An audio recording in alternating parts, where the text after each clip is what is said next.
హనుమాన్పురం అనే పల్లెటూరు ఉండేది. ఆ ఊరిలో శ్రీనివాస్ లలితలకు ఒక కుమారుడు అజయ్ ఉండేవాడు. అజయ్ మరియు అతని తండ్రి తల్లి ఆ ఊరిలో చెట్టు దగ్గర ఉన్న విగ్రహం దగ్గరికి వెళ్ళి పూజలు చేసుకుంటూ ఉంటారు. తిరిగి కారులో ఇంటికి వస్తూ ఉంటారు. అలా కారులో ఇంటికి వచ్చే క్రమంలో అజయ్ తల్లిదండ్రులు ఇద్దరు కార్ యాక్సిడెంట్ అయ్యి చనిపోతాడు. అజయ్ వారిని చూసి అలాగే షాక్లో ఉండిపోయి ఒక్కసారిగా కుప్పకూలిపోయి చాలా ఏడుస్తూ ఉంటాడు. అజయ్ బాధను ఎవరూ తీర్చలేరు.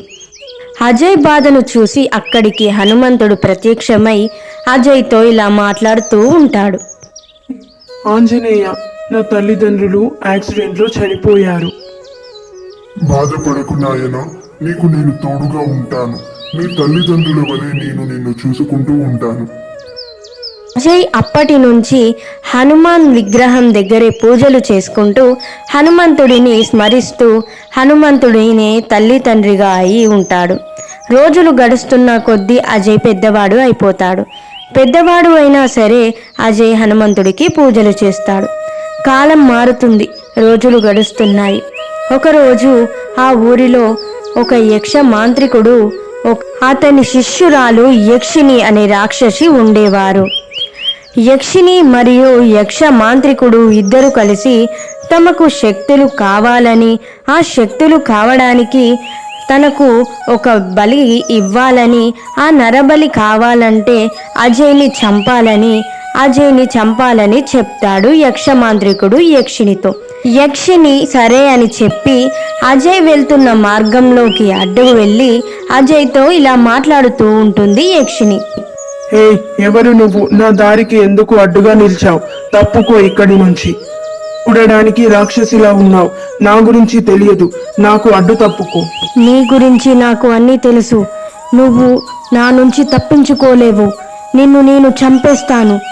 నువ్వు ఇప్పుడు నా చేతిలో బలి అవ్వడం ఖచ్చితంగా ఉంటుంది అని చెప్పి యక్షిని అజయ్ దగ్గరికి వెళ్ళి అజయ్ని చంపాలని చూస్తుంది. కానీ అజయ్ ఏమాత్రం భయపడకుండా హనుమాన్ హనుమాన్ హనుమాన్ అని అనుకుంటూ హనుమంతుడి స్మరణ చేస్తూ ఉంటాడు. వెంటనే అక్కడికి అజయ్ ఉన్న ప్రదేశంలోకి హనుమంతుడు వచ్చి ఆ యక్షిని తలపైన 4 దెబ్బలు వేస్తూ ఉంటాడు. అలా వేయగానే యక్షిని అక్కడికక్కడే చనిపోతుంది. అజయ్ మరియు హనుమంతుడు ఆ యక్షిని చంపినందుకు అజయ్ హనుమంతునికి కృతజ్ఞతలు చెప్తూ ఉంటాడు. రేపు హనుమాన్ జయంతి సందర్భంగా అజయ్ తన పేరుతో అందరికీ అన్నదానం చేస్తానని చెప్పి అనుకున్న విధంగానే గుడి దగ్గర అజయ్ హనుమాన్ పేరిట ఊరి ప్రజలందరికీ అన్నదానం చేస్తాడు.